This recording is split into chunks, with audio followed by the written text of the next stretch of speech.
The 4-week Kayak Stability Challenge is designed to systematically give you the skills to kayak in the waves in 4 weeks. The first week is all about learning the strong body position you need.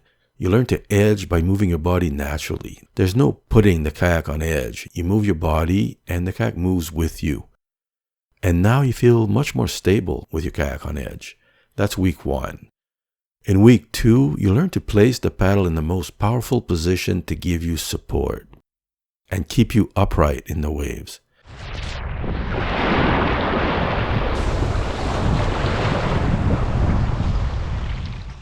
And for turning.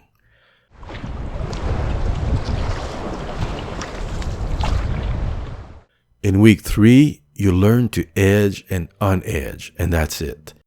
When you get this, until it's second nature, it becomes very hard to capsize you. You're feeling much more confident in the choppy waves.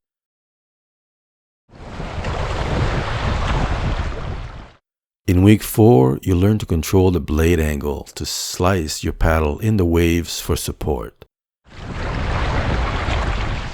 To give you maximum control. Every week is broken down into easy bite-sized steps. Some practice is done at home, some on the water. When you put it all together, you become confident in the waves. If you want to know when the next 4-week challenge starts, just click the link in the description below. Thanks for watching.